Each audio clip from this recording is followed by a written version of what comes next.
সমস্ত মানব জাতির পিতা হযরতে আদম আলাইহিস সালাতু ওয়াস সালাম, তারপরে তার প্রথম যে সন্তান হয়েছে জোড়ায় জোড়ায় হাবিল এবং কাবিল, তথার থেকে নিয়ে কুরবানির প্রথা শুরু হয়েছে।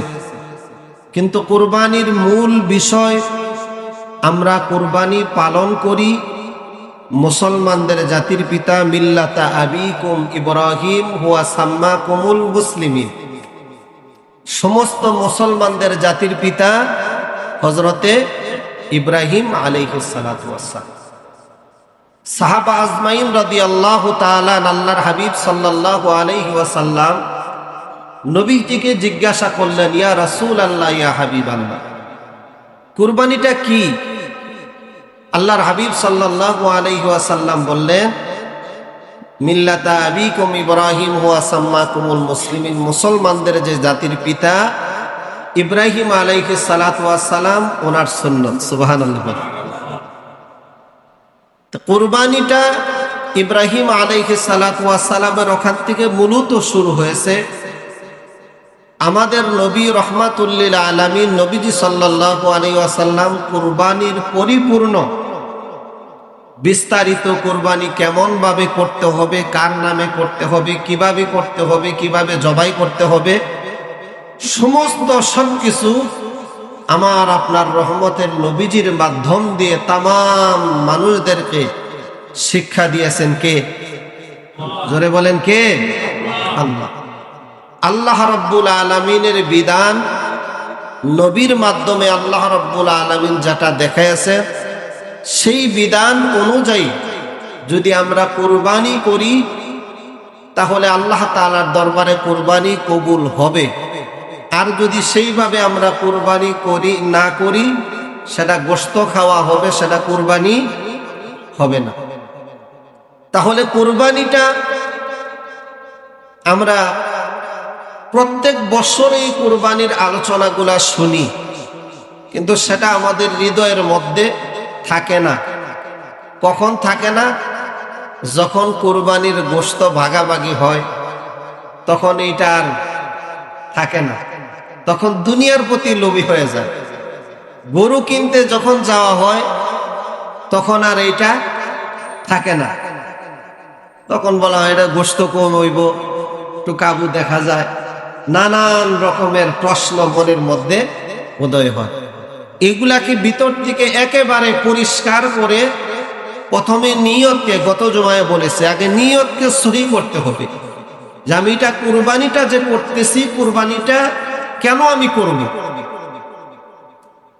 মহান আল্লাহ রাব্বুল আলামিন আল্লাহ সুবহানাহু ওয়া তাআলা হযরতে ইব্রাহিম আলাইহিস সালাতু ওয়াস সালামকে হুকুম করলেন কুরবানি করার জন্য। কি করার জন্য? কুরবানি করার জন্য হুকুম করলেন। হযরত ইব্রাহিম আলাইহিস সালাতু ওয়াস সালাম সকালবেলা উঠে 100 কুরবানি করলেন। সুবহানাল্লাহ। বলেন কতগুলা? 100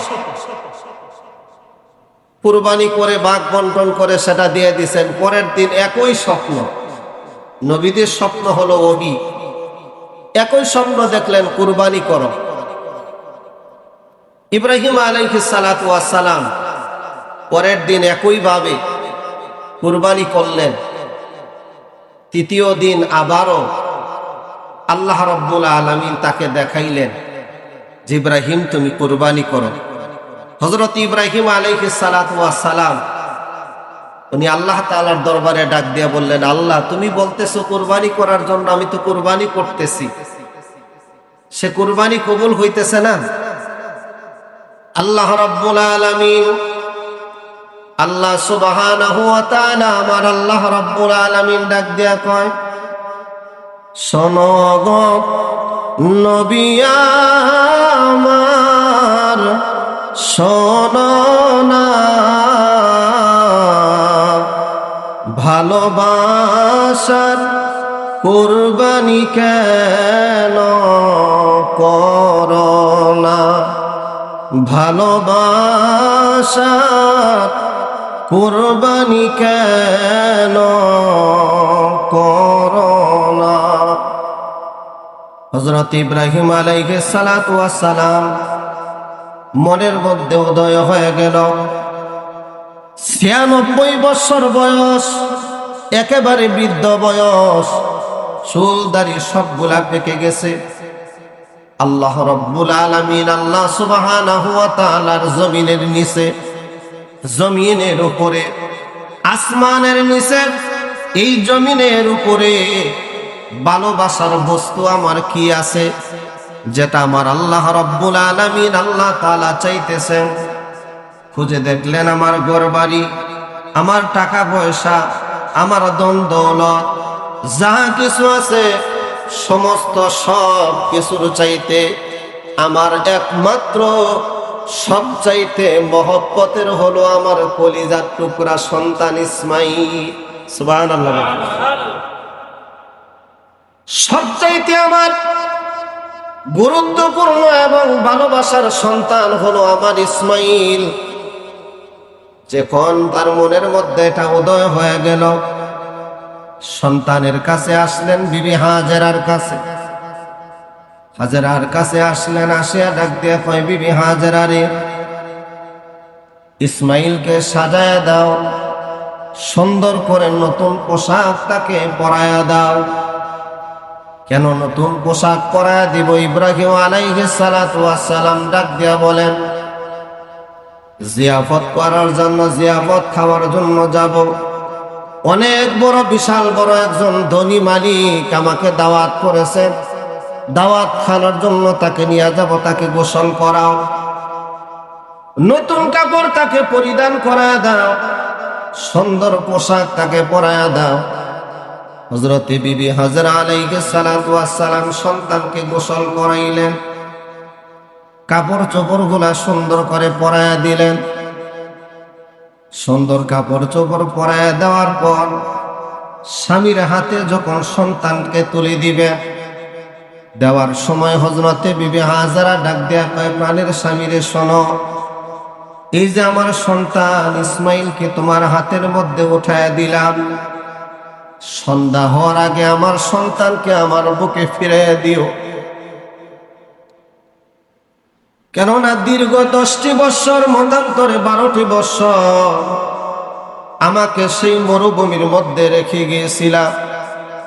আমি একমাত্র দুনিয়ার কালো ভালোবাসায় না, আমার সন্তান ইসমাঈলের মুখের দিকে তাকাইয়া দীর্ঘ 12টা বছর আমি কাটাইয়া দিছি। আমার সন্তান ইসমাঈল না থাকলে হয়তো আমি আত্মহত্যা করতাম, না হয় আমি তোমার কাছে ছুটে চলে যাইতাম। অতএব আমার সন্তান যদি আমার বুকে সন্ধ্যার আগে না পাই, আমি ঘুমাইতে পারবো না, আমার ঘুম আসবে না। প্রাণের স্বামীকে আমাকে ফিরিয়ে দিবে। কিতাবের মধ্যে আসছে, হযরত ইব্রাহিম আলাইহিস সালাতু ওয়াস সালাম সন্তানকে যখন নিয়ে যাইতেছেন, এমন সময় কিতাবের মধ্যে আসছে, শয়তান, মানুষের শত্রু না বন্ধু? মানুষের শত্রু না বন্ধু? মানুষের প্রকাশ্য দুশমন হলো ইবলিস, শয়তান। মা হাজেরা আলাইহিস সালাতু ওয়াস সালামের কাছে আসলেন, মুরব্বী সাইজা তার কাছে এসে ডাক দেয়া কয়, হাজেরা রে, তোমার সন্তান যে দিয়ে দিতেছ ইব্রাহিমের কাছে, জানো ইব্রাহিম কি করবে? যে কি করবে? যে তোমার স্বামী ইব্রাহিম তোমার সন্তানকে জবাই করবে। হযরতে বিবি হাজেরা আলাইহিস সালাতু ওয়াস সালাম ডাক দিয়া বললেন, আমার স্বামীর মতো এত সুন্দর মানুষ আল্লাহর জমিনের ভিতরে হয় না। অতএব তুমি যে আমার স্বামীর বদনাম করতে আসছো, অতএব তুমি মানুষ না, অবশ্যই তুমি শয়তান। সুবহানাল্লাহ। ইব্রাহিম আলাইহিস সালাতু ওয়াস সালাম আগে আগে যায়, পিছনে পিছনে হযরতে ইসমাঈল আলাইহিস সালাতু ওয়াস সালাম যায়। কিছু দূর যাওয়ার পরে ইসমাঈলকে শয়তান ডাকে, এই ইসমাঈল শোনো, তুমি যে যাইতেছো তোমার বাবার সাথে দাওয়াত খাওয়ার জন্য, তোমার বাবা মিথ্যা কথা বলেছে, তোমার বাবা মিথ্যা কথা বলেছে, তোমার বাবা মিথ্যা কথা বলেছে, তোমার বাবা তোমাকে নিয়ে জবাই করবেন। ইসমাইল আলাইহিস সালাতু ওয়াস সালাম ডাক দিয়ে কয়, বাবা কে যেন আমার সাথে কথা বলতেছে, তুমি নাকি আমাকে জবাই করতে নিয়ে যাইতেছ? ইব্রাহিম আলাইহিস সালাতু ওয়াস সালাম ডাক দিয়ে কয়, সে হলো মানব জাতির প্রকাশ্য দুশমন, অতএব তুমি কঙ্কর নিক্ষেপ করো, পাথর নিক্ষেপ করো।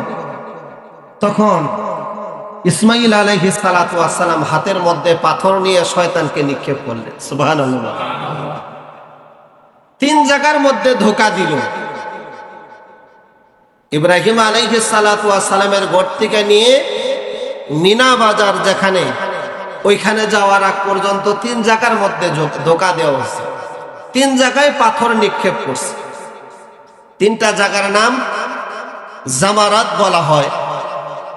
জামারাতে কুবরা, জামারাতে ওস্তা, জামারাতে সুগরা। তিনটা জায়গা আছে, সেখানে পিলার, ওখানে হাজী সাহেবরা জোড়ায় জোড়ায় পাথর নিক্ষেপ করে। হযরত ইব্রাহিম আলাইহিস সালাতু ওয়াস সালাম যখন পাহাড়ের ওই কিনারে নিয়ে গেলেন, এখন ওই জায়গার মধ্যে একটা পিলার দেওয়া আছে। চক্ষু বন্ধ করে এখন ওই জায়গার মধ্যে তাকাইলে ইতিহাসগুলা মনে পড়ে যায়, এবং কিছুক্ষণ মুরাকাবা করলে চোখের মধ্যে বেশে ওঠে, মনে হয় এখন ইব্রাহিম আলাইহিস সালাতু ওয়াস সালাম নবী ইসমাইলকে জবাই করার জন্য দাঁড়ায় আছে। সুবহানাল্লাহ। নিয়ে গেলেন খোলা ময়দানের মধ্যে, পাহাড়ের মধ্যে নিয়ে যাওয়ার পর হযরত ইব্রাহিম আলাইহিস সালাতু ওয়াস সালাম ডাক দিয়া বললেন, ক্বালা ইয়া বুনাইয়া ইন্নী আরা ফিল মানামি আন্নী আযবাহুকা ফানজুর মাযা তারা। ক্বালা ইয়া বুনাইয়া ইন্নী আরা ফিল মানামি আন্নী আযবাহুকা ফানজুর মাযা তারা। হে আমার সন্তান ইসমাইল, শোনো, আমি স্বপ্নে দেখেছি। কোথায় দেখছে বলেন না কেন? আমি স্বপ্নে দেখেছি আমি তোমাকে আল্লাহর নামে জবাই করতেছি। সুবহানাল্লাহ। বাবাই ডাক দিয়া বলল, আমি স্বপ্নে দেখেছি আল্লাহর নামে তোমাকে জবাই করতেছি। ফানজুর মাযা তারা। বাবা এবার তুমি বলো তোমার মনের চাহিদা কি, তুমি কি বলো? হযরত ইসমাইল আলাইহিস সালাতু ওয়াস সালাম কোরআনের ভাষায় উত্তর দিলেন, বাবা আপনি হইলেন একজন পয়গম্বর, আল্লাহ তাআলার একজন নবী। নবীদের স্বপ্ন কখনো মিথ্যা হয় না, নবীদের স্বপ্ন হলো সত্য। অতএব আপনাকে আল্লাহ তাআলা যাহা হুকুম করেছেন আপনি তাহাই করেন। সুবহানাল্লাহ। قال يا أبت افعل ما تؤمر افعل। বাবা তুমি স্বপ্নে দেখেছো আমাকে জবাই করেছো, আমাকে জবাই করো, আমি প্রস্তুত আছি। হযরত ইসমাইল আলাইহিস সালাতু ওয়াস সালাম দুইজনে কথা হইতেছেন। বাবাই বললেন, ছেলে সন্তান সাথে সাথে রাজি হয়ে গেলেন, প্রস্তুত হয়ে গেলেন। এমন সময় হযরত ইব্রাহিম আলাইহিস সালাতু ওয়াস সালাম ডাক দিয়া বললেন যে, বাবা শোনো, তাহলে তুমি প্রস্তুত হও, আমি তোমাকে জবাই করার জন্য প্রস্তুত হইতেছি। হযরত ইব্রাহিম আলাইহিস সালাতু ওয়াস সালাম তার কোমরের ভিতর থেকে, জামার ভিতর থেকে লম্বা একটা রশি বাহির করলেন, লম্বা একটা ছুরি বাহির করলেন, যেটা দিয়ে প্রতিদিন গরু জবাই করেন। ডাক দিয়া বলল, বাবা এই যে লম্বা রশিটা তোমার হাতে দেখতেছি, রশি কেন? যে বাবা যখন কুরবানি করব তখন তুমি হাত পা লড়াইবা, জবাই করতে কষ্ট হবে, এই জন্য তোমাকে বেঁধে নিতে হবে। হযরত ইসমাইল আলাইহিস সালাতু ওয়াস সালাম ডাক দিয়া বললেন, বাবা আমাকে যখন জবাই করবে আমার লাশটা, আমার দেহটা এই জায়গার মধ্যে পড়ে থাকবে, হ্যাঁ এই জায়গার মধ্যে পড়ে থাকবে। এই খবর কি আমার মায়ের কাছে দিবা না? হ্যাঁ, যাওয়ার সময় বলে যাব তোমার ছেলেকে কুরবানি করে আসলাম। বাবা, আমার মা যদি খবর পায় পাগলের মতো এক নজর দেখার জন্য দৌড়ায় আসবে। জীবনের শেষবারের মতো একটা দৌড় দিবে আমাকে এক নজর দেখার জন্য। আয়সা যদি দেখে আমার হাত বাঁধা, আমার পা বাঁধা, বাবা আমার মা তোমাকে ধরে ফেলবে, আমার সন্তানকে তুমি জোর করে জবাই করেছ। কই কেন আমি বলবো জোর করে জবাই করেছি? তো তুমি তো রাজি আছো, রাজি আছো না? হ্যাঁ রাজি আছি।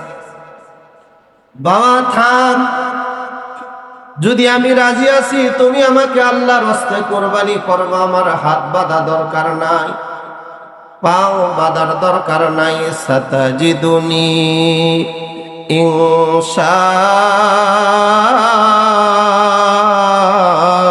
ইনশাআল্লাহু মিনাস সাবিরিন।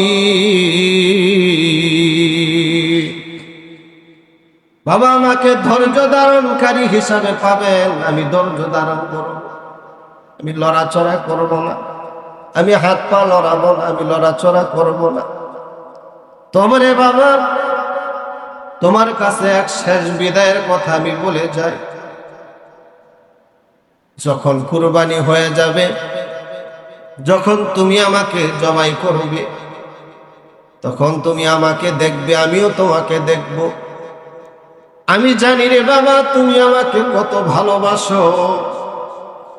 পৃথিবীর জমিনে যত মানুষ আছে তার চাইতে তুমি আমাকে ভালোবাসো। বাবা আমিও তোমাকে অনেক ভালোবাসি।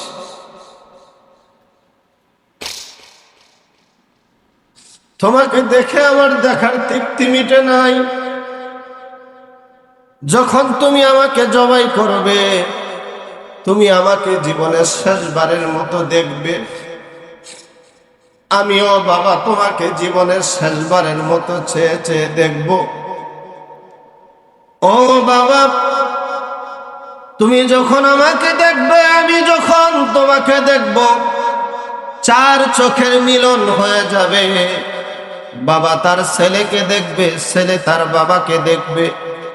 দেখা দেখির মধ্যে একজনের প্রতি আরেকজনের ভালোবাসা সৃষ্টি হয়ে যাবে।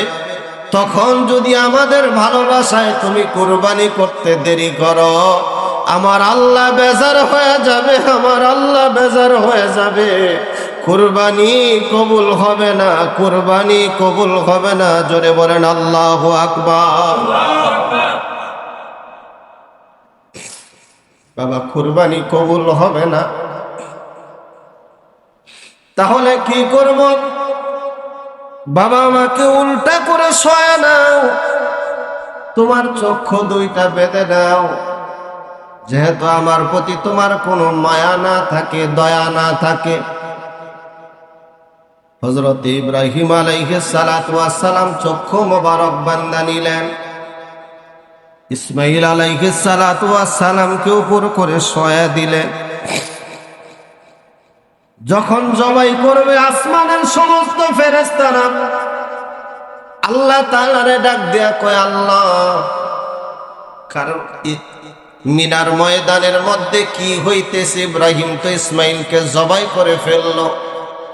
ডাক দেয়া কয় না, জবাই হবে না, আমি আল্লাহ রাব্বুল আলামিন নবীকে পরীক্ষা করতেছি। সুবহানাল্লাহ বলেন। হযরত ইব্রাহিম আলাইহিস সালাতু ওয়াস সালাম যখন ছুরি দিয়া গলার মধ্যে ফেস মারবে, আমার আল্লাহ রাব্বুল আলামিন আল্লাহ তাআলা ইব্রাহিমকে হুকুম করলেন তুমি ইসমাঈলকে জবাই করো। আর ছুরিকে হুকুম করে দিলেন ইসমাঈলের একটা পশমও যাতে কাটে না। জোরে বলেন আল্লাহু আকবার। ফালাম্মা আসলামা ওয়া তাল্লাহু লিল জাবিন, যখন কুরবানি করার জন্য প্রস্তুত হয়ে গেল, আমার আল্লাহ রাব্বুল আলামিন আল্লাহ সুবহানাহু ওয়া তাআলা যখন ফেস দিছেন, এমন মুহূর্তে আমার আল্লাহ তাআলা ডাক দিলেন ওয়া নাদাইনাহু আইয়া ইব্রাহিম قد صدقت الرؤيا إنا كذلك نجزي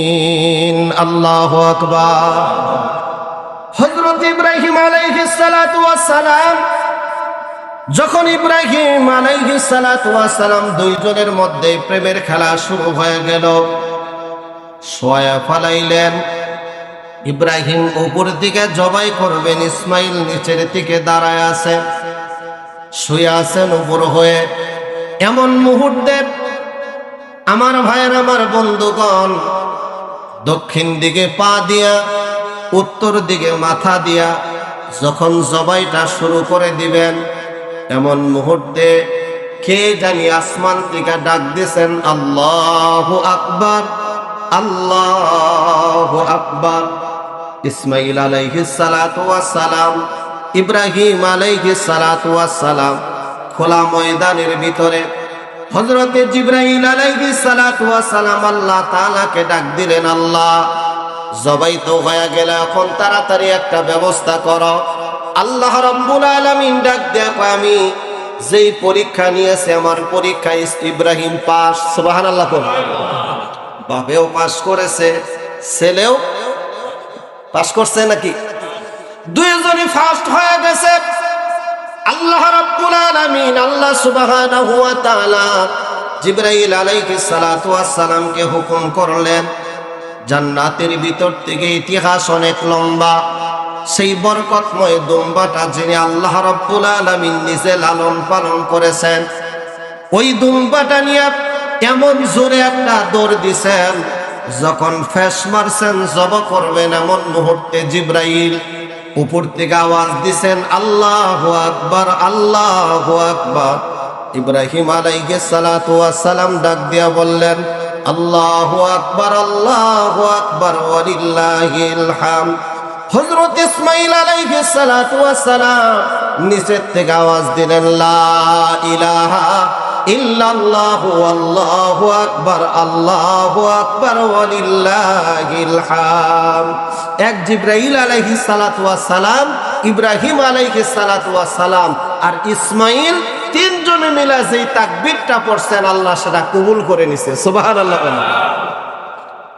আল্লাহু আকবার লা ইলাহা ইল্লাল্লাহু আল্লাহু আকবার ওয়ালিল্লাহিল হামদ এই তাকবীরটা পাঠ করা এত ফজিলত এত বরকত মহান আল্লাহ রাব্বুল আলামিন আল্লাহ সুবহানাহু ওয়া তাআলার হুকুমে যখন ইব্রাহিম আলাইহিস সালাতু ওয়াস সালাম জবাই করতেছেন চেষ্টা করতেছেন এরপরে দেখা গেল যে হযরতে জিবরাইল আলাইহিস সালাতু ওয়াস সালাম জমিনের ভিতরে চলে আসলেন ইসমাঈল আলাইহিস সালাতু ওয়াস সালামকে সরাইয়া যখন দুম্বাটা দিয়ে দিবেন ছুরি ঢুকে গেছে গরম রক্ত যখন হাতের মধ্যে লাগা গেছে ইব্রাহিম আলাইহিস সালাতু ওয়াস সালাম মনে করছেন আমার ইসমাঈল আর নাই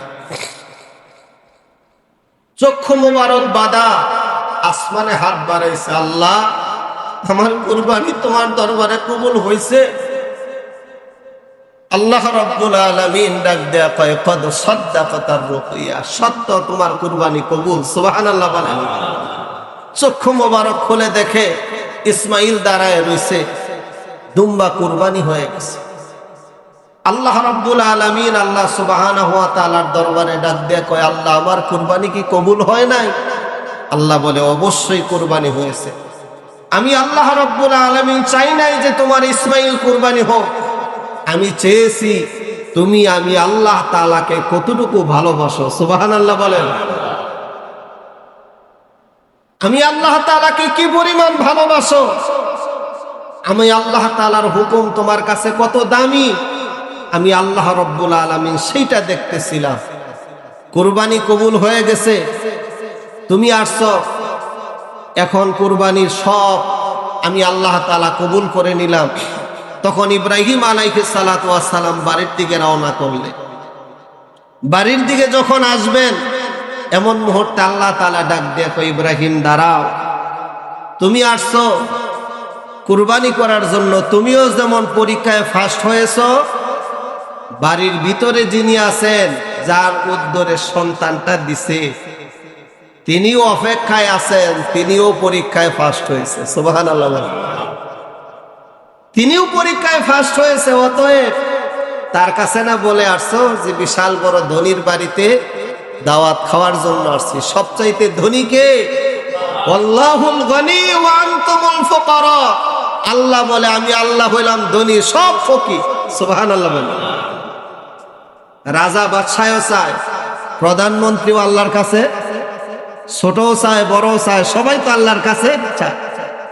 আল্লাহ বলে আমি ব্যতীত সব ফকির। আল্লাহ রাব্বুল আলামিন আল্লাহ তাআলা ডাক দিয়া কয়, তুমি আমার কাছে আসছো সবচাইতে ধনী বাড়িতে দাওয়াত খাওয়ার জন্য, তুমি একা একা খাইবা, তাদের জন্য নিয়ে যাইবা, এটা তো হয় না।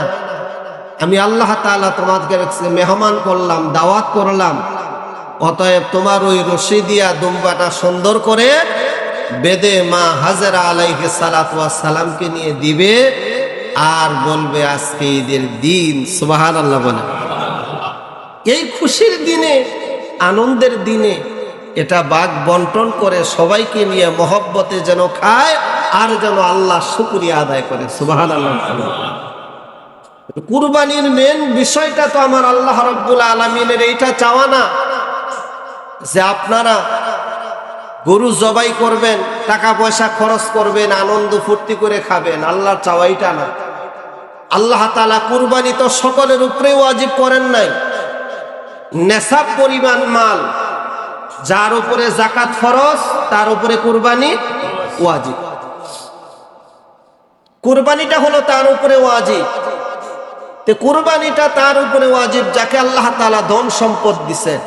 আমি মাঝে মাঝে বয়ানে বলি না যে আপনার যে সম্পদগুলা আল্লাহর রাস্তায় খরচ করা, যেগুলা দান করা, যাকাত দেওয়া, মানুষের সেবার জন্য, এগুলা যদি আপনি না দেন, কুরবানি করার মতো শক্তি সামর্থ্য আল্লাহ দিছে। 20,000 টাকা দিয়ে আপনি কুরবানি করতে পারবেন, এই ক্ষমতা আল্লাহ দিছে। আপনি যা শরীক হইলেন 6,000 টাকা, আছে না অনেকে? আলম ভাই, 2 আলম তো একখানে বুঝছে। এমন যে আপনি পারবেন 30,000 টাকা, আপনি যা ঘুষ দিয়ে বইলেন আর একজনের হাতে 10,000 টাকা, আছে না? অনেক আছে। তা আপনি এই যে শক্তি থাকা সত্ত্বেও আপনি দিলেন না, অবশিষ্ট টাকাগুলা আপনার থাকবে না। আপনার কি হবে না? থাকবে না, চলে যাবে। কিভাবে চলে যাবে? হয়তো ডাক্তারে খাবে, না হয় সুরে খাবে, না হয় ডাকাতে খাবে। যে কোনো ভাবে এটা বাইর হয়ে যাবে। যেটা বের হয়ে যাওয়া আল্লাহ নিতে পারে কি পারে না? ক্ষমতা আছে না? কিছুই হয় নাই, আঙ্গুলের মাথায় একটা ফোড়া হয়েছে, 1 ফোড়া দিয়া লক্ষ টাকা আল্লাহ নামায় নিতে পারে কি পারে না? এই ক্ষমতা আমার আল্লাহর আছে। এই জন্য আল্লাহ রাব্বুল আলামিন যাদেরকে কুরবানি করার জন্য যাদের শক্তি দিছেন, সামর্থ্য দিছেন, ক্ষমতা দিছেন, যেন কুরবানির সময় কৃপণতা কেউ না করি। কুরবানির যতটুকু শক্তি সামর্থ্য হয় সেই অনুপাতে আমরা সকলে কুরবানি করব ইনশাআল্লাহ। এবং কুরবানি ক্রয় করার সময় 2টা বিষয় এখানে, যেহেতু সামনে শুক্রবারই আর আছে একটা, তাই না? 1 শুক্রবার, এরপরে সম্ভবত সামনে শুক্রবারের পরের বৃহস্পতিবারেই ঈদ, তাই না? বৃহস্পতিবারেই ঈদ। তাহলে এরই মধ্যে কুরবানি কেনাকাটা হবে। বিশেষ করে কুরবানি কেনাকাটা করার জন্য ভাগিদাররা যারা আছে সকলের সাথে 1 মণ করে 5 জনে দেন, 6 জনে দেন, 7 জনে দেন। কুরবানির বস্তু হলো গরু, ছাগল, মহিষ, উট, দুম্বা, ভেড়া। এই হলো মোট 6টা বস্তু। এর বাহিরে হরিণ দিয়া কুরবানি হয় না, না যায়, যেটা বন্য পশু, হারাম। এগুলার মধ্যে বকরি সেটা যতই বড় হোক, আপনি 1.5 লাখ টাকা দিয়ে কিনেন খাসি, সেটার মধ্যে বাগি হবে না। গরু সেটার মধ্যে 7 ভাগ পর্যন্ত হওয়া যাবে। উট, মহিষ, এগুলার মধ্যে 7 ভাগই হওয়া যাবে, এর বেশি হওয়া যাবে না। তার মধ্যে বিষয়টা গত বছরও ভেঙে দিয়েছিলাম, এবছরও আগেই বলে দেই, যেহেতু বিষয়টা হলো 7 ভাগের মধ্যে জানি আবার গোপনে 8 ভাগই না হয়, 9 ভাগই না হয়, 6 ভাগের মধ্যে জানি 8 ভাগ না হয়। যেমন মনে আছে কিনা একটু স্মরণ করায় দেই। বিষয়টা হলো আমরা 4 ভাই, এর মাঝখানে কুরবানি দেওয়ার জন্য আপনার সুমন ভাইয়ের সাথে কুরবানির ভাগি হইলাম। ওনারা 6 ভাই, 6 ভাগই আছে, 20,000 টাকা করে দিয়া বা 15,000 টাকা দিয়ে 6 ভাগ হয়েছে। আমরা কি করলাম, আমরা 4 ভাই মিলা বা 2 ভাই আছে, 2 ভাই মিলা ওনারা 20,000 টাকা হয়েছে, আমরা 2 ভাই 10-10 20,000 টাকা 2 ভাই এক খাতে করলাম করে ওনাদের সাথে ভাগিদার হলাম। ওনারা জানে না, আমাদের মনে মনে জানা যে আমরা 2 ভাই এক হয়েছি। তো 6 ভাগের সাথে 8 হইলাম, 7 ভাগ হইল।